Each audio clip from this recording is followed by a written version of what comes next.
Governor address के support में हक में खड़ा हूं। यहां से कुछ बातें चल रही थी, कोई प्रधानमंत्री कोई मंत्री बनने की, तो मुझे एक गालिब का शेर याद आ गया।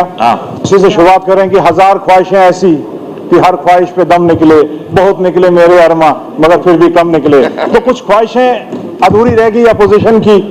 कुछ इन्होंने जो सोचा था जब 2019 का वो वक़्वा इन्होंने बनाया कि इनकी ख्वाहिश थी कि हम यहाँ का चीफ मिनिस्टर बन सकें, हमारी हुकूमत आ सके, लेकिन आवाम को कुछ और मंजूर था, जनता को कुछ और मंजूर था। तो आज जनता ने वो फैसला दे दिया और सीएम साहब को नेशनल कॉन्फ्रेंस की जो है मेजॉरिटी में सरकार बनी है। तो इसलिए मुझे लगता है 5 साल तक जो है अपोजिशन को वेट करना चाहिए, बर्दाश्त करना चाहिए, क्योंकि बर्दाश्त का वादा जमहूरियत में अगर दो ही कुछ चीजें हैं जमहूरियत में तो वो है बर्दाश्त।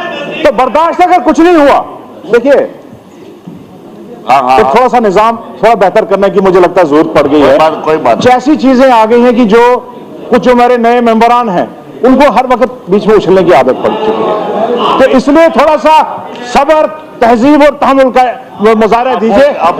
उसके बाद सिर्फ बोलिए क्योंकि पेशे से वकील हैं तो सब्र हमारे में बड़ा है। तो बात जनाब इतनी सी कि जब गवर्नर एड्रेस की बात आई पिछले 1 साल में जो लोगों की ख्वाहिशात थी, मैं स्पीकर टाइम्स में आप बोलिए आराम से बोले।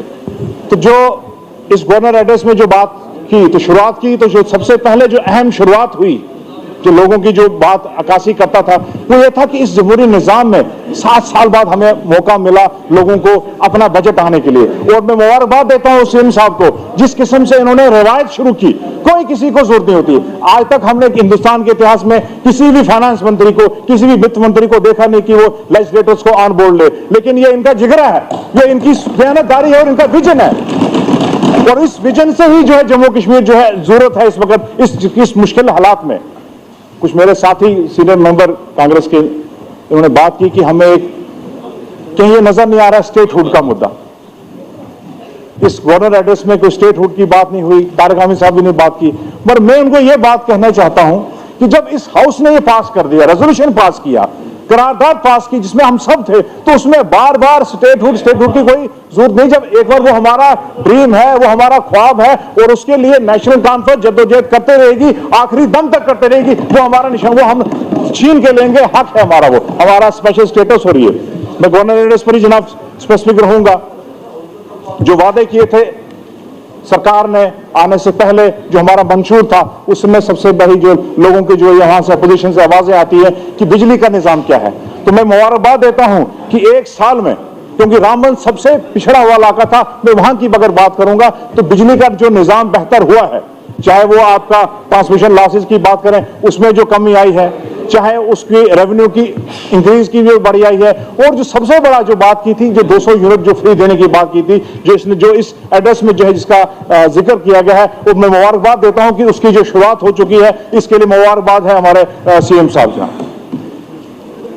पावर सेक्टर में रिफॉर्म, क्योंकि एक ऐसा हमारे पास शोबा है जो जम्मू कश्मीर को जो है इकोनॉमिक जिसकी जो है आगे ले सकता है, और इसके पास जम्मू कश्मीर के पास बहुत बड़ा इसमें पोटेंशियल है। और वो हमारी पिछली सरकार ने भी इस पे जोर से काम किया था, चाहे जब उमर साहब 2008 में थे, और इस दौर में भी जो है उस सेक्टर पे काम हो रहा है। चाहे पूरे खित्ते चुनाव में देखा जाए तो जितने पावर सेक्टर्स को जो है तेजी से आगे बढ़ाने की कोशिश की जा रही है जेकेएस पीडीसी के जरिए, और जो एक ड्रीम प्रोजेक्ट है नेशनल कॉन्फ्रेंस का और हुकूमत हमारी का सालाकोट पे है, उसमें भी जो काफी जो पेशरफ्त हुई है, तो मैं मुबारकबाद देता हूं सीएम साहब को कि जो उस प्रोजेक्ट को जो है इन्होंने काफी हद तक, और मुझे लगता है इसके टेंडरिंग पर पहुंच चुकी है। रहा सवाल जनाब हेल्थ शोबे का, तो मैं अपने हेल्थ मिनिस्टर को मुबारकबाद देता हूं। मिनिस्टर साहब ये जरा आपकी तारीफ में है, आप ये सुनते जाइएगा कि पहली मरतबा डिस्ट्रिक्ट हॉस्पिटल रामबन में फुली फंक्शनल ओपीडी चल रही है जनाब। ये मुबारकबाद की हकदार हैं, क्योंकि ऐसा पसमानदा डिस्ट्रिक्ट था, क्योंकि जम्मू की बात हमेशा करते थे ये जम्मू वाले मेरे साथी, लेकिन कभी उस जम्मू के उस कोने को इन्होंने कभी नजरअंदाज कभी कोई किया ही नहीं, कभी उस पर गौर फिक्र की ही नहीं, कभी उसकी बात उठाई नहीं, सिर्फ यूनिवर्सिटी की बात उठा रहे हैं। लेकिन मैं मुबारकबाद देता हूं हेल्थ मिनिस्टर का, जिन्होंने वहां पर पोस्टें भी फिलअप की, और आज एक बिल्कुल बेहतरीन निजाम से काम चल रहा है।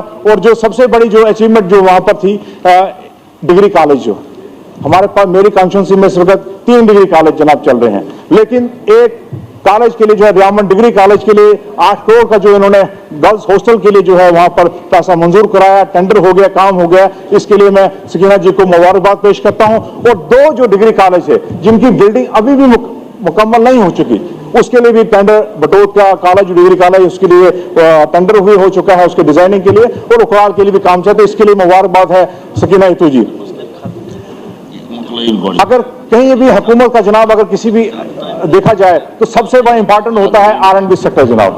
तो इस जिम्मे में मैं अपने R&B मंत्री सुरेंद्र चौधरी डिप्टी CM साहब का मैं शुक्रिया अदा करता हूं कि जिस किस्म से रोडों का जाल रामबन असेंबली में पहली मरतबा, और मैं खुशनसीब हूं क्योंकि लोगों ने कभी इतनी सड़कें देखी नहीं, पिछले 20 सालों में अभी इतनी सड़कें नहीं बनी थी जितने कि जो हमारे डेली वेजर्स है, NYC के, PHE के, पावर के, स्पोर्ट्स में जो है रहबर तालीम और हेल्थ के अंदर, उनको जितनी जल्द से जल्द हो सके।